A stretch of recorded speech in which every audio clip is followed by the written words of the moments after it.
What's up guys, NepentheZ here and welcome back to another episode of The Road to Glory.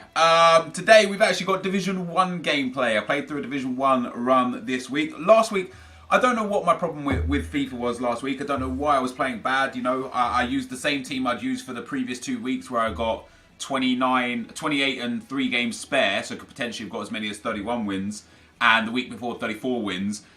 And then this week I struggled, obviously, up to 29 wins. You know, we literally had to win 6 of our last 7 games to get Elite 3. So it wasn't the greatest run of FIFA. And a few things changed. First and foremost, a promo came out. So, you know, there was a lot of complaining and thoughts that maybe the servers are heavy. And I personally don't ever want to use that as an excuse, because if the servers are heavy for me, they're heavy for everyone. You know, if they're heavy for you, they're heavy for everyone. So we're still essentially all playing under the same circumstances. So it kind of isn't really an issue for me there. The other thing that might have changed is I did downgrade to a smaller monitor. It should have been beneficial for me, not a detriment. So I'm going to give this monitor another weekend league. If I struggle again this weekend league, I'm going to go back to a 27-inch monitor, because obviously it might play a part. I don't know. I don't know for sure, right? And the other thing that changed is that I didn't play any FIFA. I played like a couple of squad battles games just to do like a weekly challenge, but I didn't play any FIFA last week. And I do wonder if that played an impact. You know, even though I was playing squad battles before, I was playing on ultimate difficulty, so I was playing really tough games, and it kept my my skill set sharpened. So when I had a week of legitimately from Monday all the way through till Thursday, and in fact I finished my games early on Sunday 2 weeks ago. Last Sunday, not this one just gone, the one before. I finished my games quite early. So I basically didn't play anything Sunday evening. I didn't play anything Monday, Tuesday, Wednesday or Thursday. So nearly 5 whole days without FIFA. And I jumped straight into playing FUT Champs on Friday. So I wonder if that as well had an impact, or if it was potentially a culmination of all the things coming together. So I changed a little few things here for this weekend. Obviously I've still got the same monitor. I've changed my team a little bit, and I much like AA is doing, I watch his Road to Glories as well. He's given up squad battles because he feels like it's hampering his online play. So I've also gone into divisions, and I've tried my best to win Division 1, and this is actually the second time I'll win Division 1 this week. So spoiler alert, I do win Division 1. We actually started off really bad with 2 wins and 2 losses, so we needed 6 wins in a row, and we managed to come up trumps with it. But one other thing that I tested this week as well is I actually tried the 4-3-2-1. Formations are super important in this game, and certain formations are definitely more effective and more efficient than others. Last year, 4-3-2-1 was my go-to formation. I never used 4-1-2-1-2. This year, I don't use the 4-3-2-1 at all, because I thought, hey, let me start with a 4-1-2-1-2 and see if it works. And what a goal that was, by the way, from Ronaldo. And I actually thoroughly enjoyed the 4-3-2-1, so I might go back to it. I don't know. I might play like my first 10 or 15 games of FUT Champs with a new formation. I might go back to the 4-1-2-1-2, but I basically played the whole of Division 1. I did change formation a couple of times. I didn't play it all as 4-3-2-1. I played some 4-1-2-1-2s and some 4-3-2-1s. But I don't know. What I might do going forwards is start with the 4-3-2-1. And then if I'm struggling defensively and I feel like I need that extra CDM, then potentially I'll switch out to, what a goal that was as well, then potentially I'll switch out to the 4-1-2-1-2 to add a little bit of a more defensive outlook on the team. Or potentially if I go 1 or 2 goals up with a 4-3-2-1, I might switch into the 4-1-2-1-2. I don't know just yet. I'm unsure as to where I want to go with my formation. But the bottom line is I wanted to practice FIFA this week to make sure that I go into FUT Champs with a clean, sharp mind, rather than into FUT Champs struggling from day one because I haven't played FIFA for a week. So I've made some necessary changes. I hope it influences me positively. I hope we come out with, well, like I feel like, and although we've never finished outside of Elite unless I wanted to, so Weekend League 1, we finished 27 wins.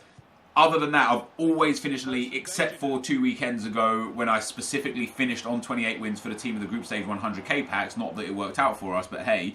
Although we've never ever finished outside of Elite in that sense, there have been a couple of weeks where I've struggled a little bit, and I don't think I should be there. I think 29 wins is a bare minimum. should be a comfortable session for me. I shouldn't ever have to win my last 5 or 6 of my last 7. It should be a case where I'm at 29 wins, and I feel like personally I should always have 2 or more games left by the time I hit 29 wins. That's kind of where I want to get to. So hopefully we can improve on that this week. Now, of course, we have got some comments, and there are some fiery comments again. And I tell you what, I enjoy the fiery comments because it opens up portals of discussion that sometimes don't come. But we're going to talk about some certain mannerisms in a second. But the first comment is from Mark Smith. He says, Nep, I don't understand how you can say that Herrera is worth it and Van Dijk isn't, considering he's probably the best or second best centre-back in the British Premier League versus Herrera, who isn't even a top 5, and who you would also most likely use for a short amount of time. Just would like to hear your take on that. So the problem is, one of the things that Herrera has is he is good for links. He links to Valencia, and he links to Eric Bailly, Chris Smalling, he links to Mkhitaryan, links to Paul Pogba. He has way, way better links. That anyway. But also, if you take the value of Herrera, the next best options for him are like De Bruyne, specifically informed De Bruyne, and Paul Pogba. And those are way more expensive than him. If you look at Van Dijk, not only does he have poor links, you'd have to fit him into a full Premier League team, but also when you apply the chem style to Van Dijk and apply the chem style to somebody else, say Eric Bailly, they're the same. You know, there's not much different. And I hate having high medium work rates on Van Dijk. I think defenders should have medium, or medium high. I probably have a high medium defender in my team, and you're probably going to be like, you say you hate that, but you have one, and maybe I do. I don't recognise if I do have, but yeah, generally speaking, Van Dijk is good, not great, and not worth the coins, because there are better equal or better alternatives to Van Dijk for the same or less money. But in my opinion, there are not, or at least were not, equal or better alternatives to Herrera for that value. My personal opinion.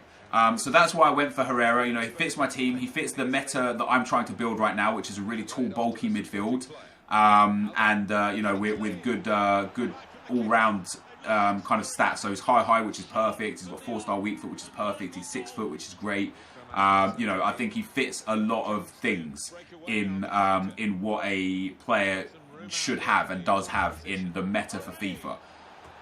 Whereas Van Dijk, I don't think fits that. And in terms of centre-backs, honestly, there are so many great centre-backs this year. Ramos, Thiago Silva.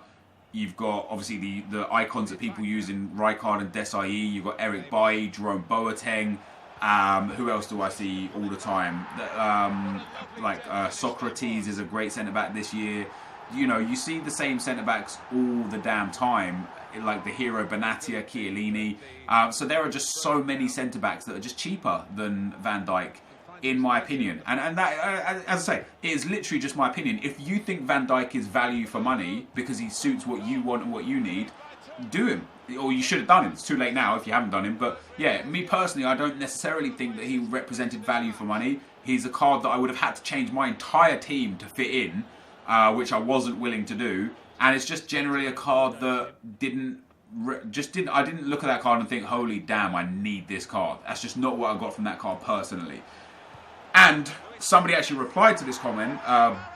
Boris R said, Bailly is nearly as good as Van Dijk for a lot less. Compare their in-games. The jump from a Herrera of 150k to a special De Bruyne of 500k, and in my opinion, Pogba at like 400-500k, is a lot worse. Herrera is good value for money. And there was a good debate in the comment section. And again, some people thought Van Dijk was great value for money. Some people didn't. And that's okay. You know, it's good that we have these difference of opinions, because if we all thought the same thing, we would all have even more of the same teams than we already do. Like, we don't even see very many different teams this year, right? It's the same kind of bulk 30 or 40 players.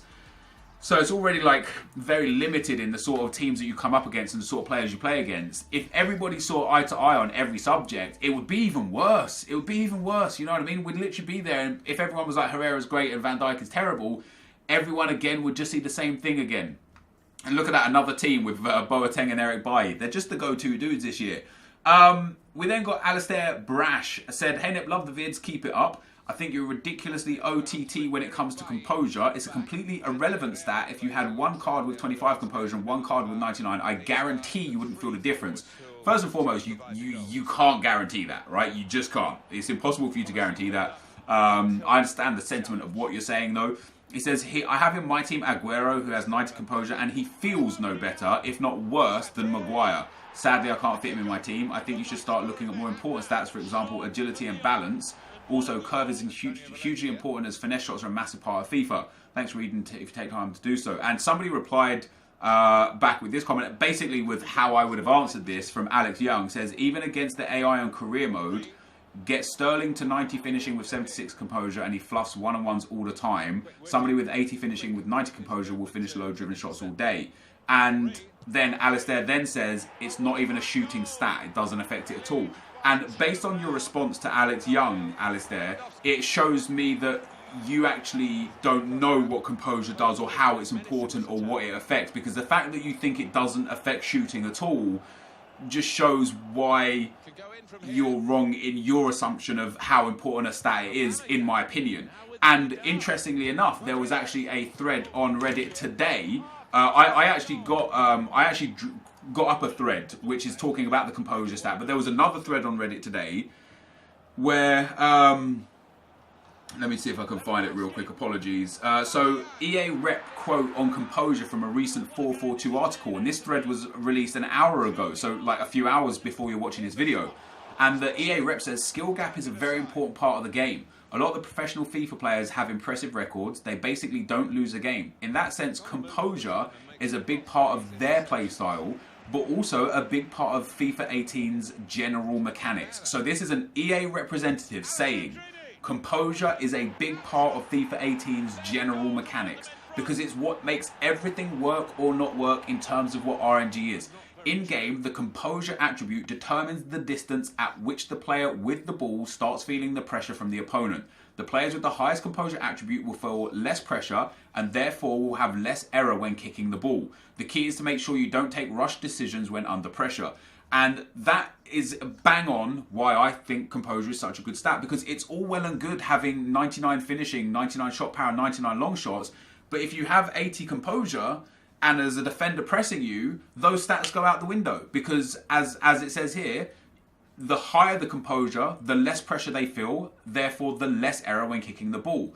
So the lower the composure, the more pressure they feel, the more error when kicking the ball. So those times where you thought you put that shot perfectly into the bottom corner and you had a defender or two on your back, that might be a reason why it went wide. And again, that's why I personally think composure is as an important a stat as absolutely anything in this game. Because, and like Alex said, you know, if you get someone with 90 finishing but 76 composure, they will miss more shots, given that you're playing against someone that presses you, than somebody who has 80 finishing with 90 composure. And that's why this is important as well. And this is why there is a skill gap, because if you're just playing against someone that's just bad at FIFA, it doesn't matter what your composure is, because if they're not good enough to get their defenders close to you, if you're able to pass through them, pick them apart, generate a lot of space, composure becomes less of a relevant stat the better at the game that you are. For here, for example, Alessandrini, all the space, all the time in the world, doesn't matter what his composure is there, he's probably going to make that shot, right? Because he's just got lots of time and space. But if my opponent was actually good at FIFA and had a defender on top of me, Alessandrini probably would have missed that shot because he only has 80 composure. So I personally believe composure is an integral stat, and the fact that these words from EA literally read composure is a big part of FIFA 18's general mechanics speaks volumes to me about why we as a community should take composure deadly seriously. On top of that, there was actually a comment from a previous video that I didn't get around to reading that said you need to stop banging on about composure, yada yada yada. It wasn't even on Footbin or Foothead until last year, and only now you're caring about it. Well, we didn't know it was in the game before. It was literally a hidden stat. That EA only released what composure stat on each player is last year. So prior to last year, we didn't know what it was, we didn't know how it worked, we didn't know who had it or how much. And from FIFA 16, one thing that I always got was that great players always played much better consistently. One of my favourite teams in FIFA 15 was just a standard goal team with the likes of Modric, with the likes of James Rodriguez, with the likes of, I had Ronaldo and Suarez. And these guys are guys that would have high composure. And then in FIFA 17, EA introduced it, and we could just guess what it was for. One of my best guesses that it was to do with set pieces only, because it was something that got improved on Alex Hunter with his set pieces. So I was just trying to put two and two together, and I came up with 5. But now we actually know how it affects players, what it does, and its importance. Like, yeah, I couldn't have spoken about it in previous years because we didn't know about it or didn't know what it does. And then I didn't really pay much attention to it last year because, first of all, it was a static stat. So if your player had 80 composure, no matter how many import forms they got, they still had 80 composure. And so by that regard, it was something that never changed. So we was only able to speculate how important it was. But this year, we know more about it. We see that it changes dynamically with like the rest of the stats within forms. And we generally have a better understanding of how it affects this game. So for me personally, the composure stat is important. Another comment is from Junior Stack, and this is where I look at the comments and I think there's no need for this kind of toxicity, right? So he says curve stat is irrelevant in quotations. He then says rewind a few videos ago and you said Deadeye is one of my favorite chem stars because it upgrades curve, and that is very reasonable and very fair. He then says, ha ha ha ha ha, quickly becoming the worst road to glory on YouTube, such a shame. And so, in his opinion, my road to glory is becoming the worst road to glory on YouTube because a few videos ago I said chem style, the curve is important, and in the last video I said chem style is not important.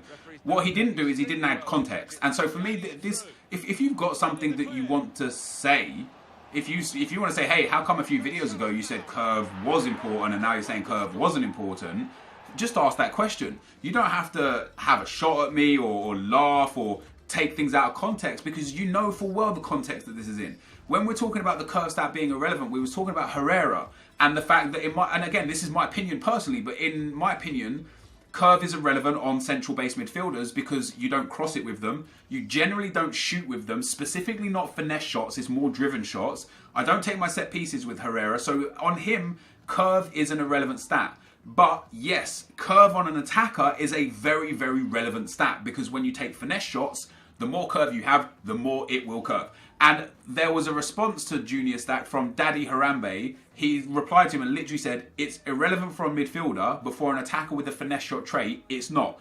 And, you know, like I say, it's frustrating for me as a content creator to see viewers who should be fans and should enjoy my content be snarky towards me because they didn't understand the two different contexts of something that I'm talking about when they could just ask a question instead. They don't, if you've got something where you're like, hey, you said this before, but now you're saying this and these views don't line up. Normally, more often than not, there is a reason why, for example, with the curve stat. Sometimes there's no reason why my opinion just changes. Maybe I do something or see something or hear something that changes my opinion. And the only way you'll get to hear that is just by asking a question. You don't have to be a dick about it when you ask the question. You can quite simply just say, hey man, how come before you said this, but now you're saying this? And I'll be able to give you an answer. For those of you that kind of give that kind of toxic response, just rest assured and know that you will just be banned from my channel.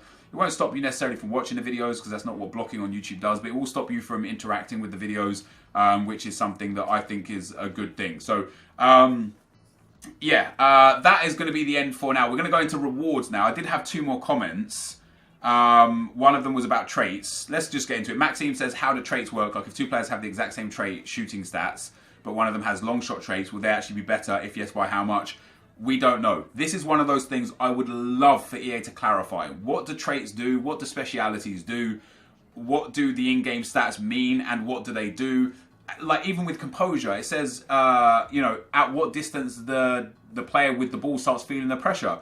Okay, so the higher the composure, the closer the defender can get without them feeling pressure. But to what degree? Are we talking, a half a meter in game? Are we talking a meter in game? 2 meters? Like what? Where? How much? Where does it affect it? When does it affect it? We don't know. And the other comment was from Owen. Says, Nepo, I'd love to know your thought on something I'd love to see in the game. What do you think of the idea that 2 player packs, etc., we get from weekly rewards? We can get coin boosts for matches. For example, play 20 games in online seasons over the week and get 10 times 1,000 coin boosts when playing online seasons. I know you can get them from the catalogue, but once these 50 odd games are over, there is no opportunity to get them for the rest of the year. I'd love to know your thoughts on this. PS, keep it up, bro. Love the series. Well, thank you for the kind words, dude. I've got too much to say on that comment to fit in this little segment here. But ultimately, yes, I'd love to see stuff like that and much more. We'll use this question as the first question in tomorrow's video. But for now, guys, I do appreciate you guys watching. I appreciate you being here. Let's get into our Elite 3 rewards and see if we can't get lucky. I'll be right back. Alright guys, so that was our Division 1 run done. We are 12 titles in a row now, which is absolutely awesome. I didn't think I was going to win Division 1 this time around because I was actually 2 wins and 2 losses after my first 4 games. So I needed to win 6 back-to-back, and I did today, which was absolutely fantastic. So 12 wins, 12 titles from 12. We got obviously the 15k bonus, which is great. We're going to look at the FUTmas SBC players for tomorrow. I'm not going to look at them today. I literally just want to get straight into the rewards and see what we can get because I want to spend the coins on a few more, hopefully nice investments. So we managed to scrape Elite 3 by the skin of our teeth, winning 6 of our last 7 games. I had a horrendous weekend. I really did. I think I was 22-10. And that's the worst I've had it, just in many, many months. Probably even a year or so. So we get that Premium Team of the Week pack. We get 70k coins. We get a Jumbo Rare Players pack. I'm not actually expecting much, if I'm perfectly honest. And the reason being is because I've already opened a couple of top 100 packs. And it was bad. Raphael was the best player in both of them. So from my 3 and 4 pack, I would just be happy with any decently valued card. It doesn't have to be like a superstar player or anything. Just anyone that's going to have some high value would be super, super nice. We obviously get our 100k pack as well. There's a good Team of the Week impact. So if we could get something, it would be very much appreciated. We do get a shine. We do get a board. Who's it going to be for us? Spanish left mid Vitolo. Brilliant. So we get ourselves an 83 rated. Now, I do have an issue where my trade pile is all but full up. So I don't have... What do I have? I've got 2 spaces, 4 spaces. Fortunately enough, all of these guys are just going to get sent into the club. I will pop Bartra up to the trade pile and El Shaarawy. Do I want to put Zabaleta? I don't have any of the current informs. So let's send him up and let's also send Gabbiadini up. So we've now got a full trade pile. I don't think I didn't buy any of the... Let me just have a look in my club. I just need to make sure I didn't buy any of the Team of the Weeks from this week. Goretzka and Fernandez is last week's. Austin is also last week's. We're fine. We don't have anything in the club that's going to be a duplicate. So, obviously, we could get something huge here. We could get something terrible here. What do we get here? Give me that Brazilian flag, EA. Give me that Brazilian flag. Hey, I'm happy with that. You know what? I thought maybe that would have been Neymar. I am super, super happy with that. 86 Raphael is a solid, solid pull. I don't think he's worth humongous amounts of coins, but an 86 rated from one small inform pack. He is the 5th best player in terms of rating. He is worth 42,000 coins on the PlayStation, and there could potentially be Alonso, Naldo, Versalco, Pizzi, Aaron Moy, Savic. Like, we've got some potential for some good dudes in here. I'm happy with an 86 star. That's not the worst in the world. 40k or so, which is great. Who else do we get in here? Oh my god, what a pack! What a pack that is! That is, yo, Aaron Moy is like 80k. And Versalco is like 35k. And Raphael is also like... Well, this says 50k here, but I don't think he's worth that much. No, he's 45, 50k. So we're literally... That's like about... Including the 100k pack and the coins, we've made well in excess of 200,000 coins here today. That is absolutely awesome. I'm not going to sell these now. Well, because I don't have any trade pile space. But I am going to sell all 3 of them, I believe. Aaron Moy is about 80k. Raphael about 50k, so that's 130. Plus the 70,000 coins is 200. And then that Versalco guy is about 35 right now. So that's 235 plus the 100k pack. We're looking at well in excess of 260,000 coins from my FUT Champs run this week. That is absolutely awesome. This guy's actually got a really, really good card. He would make... How tall is he? High, medium, 6 foot. That is a great card. He doesn't fit in my team right now, but that is a great card. Aaron Moy is also a great card. Medium, 4-star, weak foot. Very well-rounded stats. He's a fan favourite for a lot. And Raphael, 4-star, high, medium. Look at those stats. As a cam, he would be exceptional. I mean exceptional. Yo, I'm mad happy. I'm mad happy with that. Like, last year I got some of the worst Team of the Week packs ever. This year, our luck is starting to climb, guys. We're starting to really make some good profit off of these players. A fantastic pack there.